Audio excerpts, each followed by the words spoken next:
اسلام آباد سے دنیا کو ہلا دینے والی خبر، امیدیں ٹوٹ گئی، مذاکرات ناکام ہو گئے۔ ایران اور امریکہ کے درمیان پاکستان کے دارالحکومت اسلام آباد میں ہونے والے اہم مذاکرات کسی نتیجے پر نہ پہنچ سکے۔ السلام علیکم ناظرین، میں ہوں میاں نوید۔ ناظرین، تقریباً 21 گھنٹے جاری رہنے والی یہ ہائی لیول میٹنگ بغیر کسی معاہدے کے ختم ہو گئی اور دنیا ایک بار پھر خطرناک موڑ پر آ کھڑی ہوئی۔ لیکن اصل دھماکہ خیز بات مذاکرات ختم ہونے کے بعد سامنے آئی۔ امریکی وفد کے سربراہ جے ڈی وینس نے پاکستان چھوڑنے سے پہلے صرف 4 منٹ کی مختصر مگر اہم پریس کانفرنس کی، اور ان 4 منٹوں میں ایسا پیغام دیا جس نے پوری دنیا کو چونکا دیا۔ انہوں نے کہا، ہم کسی معاہدے تک نہیں پہنچ سکے، لیکن اس ناکامی کا نقصان امریکہ سے زیادہ ایران کو ہوگا۔ ناظرین، یہ ایک واضح وارننگ تھی۔ امریکہ نے اشارہ دیا ہے کہ اب اگر حالات بگڑتے ہیں تو اس کا ذمہ دار ایران ہوگا۔ لیکن سب سے چونکا دینے والی بات کیا تھی؟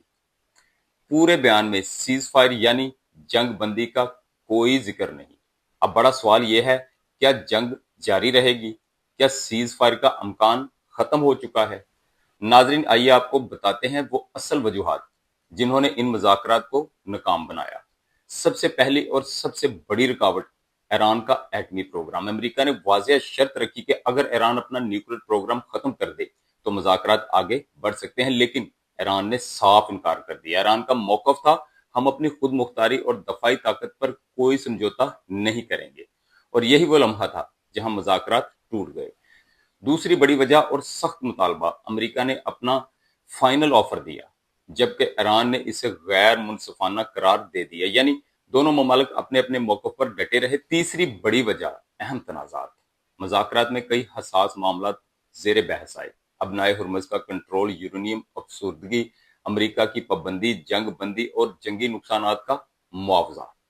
یہ تمام مسائل ایک ہی نشست میں حل ہونا تقریباً ناممکن تھا۔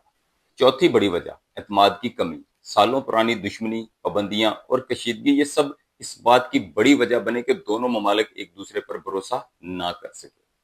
ناظرین، ایران کی کچھ بڑی شرائط بھی سامنے آئی ہیں۔ پابندیاں مکمل ختم کی جائیں، جنگ کا معاوضہ دیا جائے اور خطے میں ایران کو مکمل آزادی دی جائے، جو امریکہ کے لیے قبول کرنا آسان نہیں تھا۔ اہم بات یہ ہے کہ ایران کے مطابق یہ صرف مذاکرات کا پہلا مرحلہ تھا اور پہلی ملاقات میں مکمل معاہدہ ہونا ممکن نہیں تھا۔ اب صورتحال کیا ہے؟ کوئی معاہدہ نہیں، سیز فائر پر خاموشی اور دونوں ممالک اپنے موقف پر قائم ہیں۔ ناظرین، یہ صرف ایک ناکام ملاقات نہیں، یہ عالمی سیاست کا ایک خطرناک موڑ ہے۔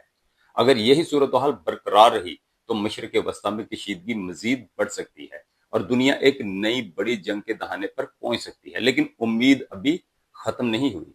سفارتی دروازے مکمل طور پر بند نہیں ہوئے اور امکان ہے کہ آنے والے دنوں میں دوبارہ مذاکرات ہوں۔ آخر میں ایک سوال آپ کے لیے ہے، کیا ایران کو اپنا ایٹمی پروگرام ختم کر دینا چاہیے یا امریکہ کا مطالبہ غیر منصفانہ ہے؟ اپنی رائے کمنٹس میں ضرور دیجیے گا۔ ملتے ہیں اگلی ویڈیو میں، تب تک کے لیے اللہ حافظ۔ پاکستان زندہ باد۔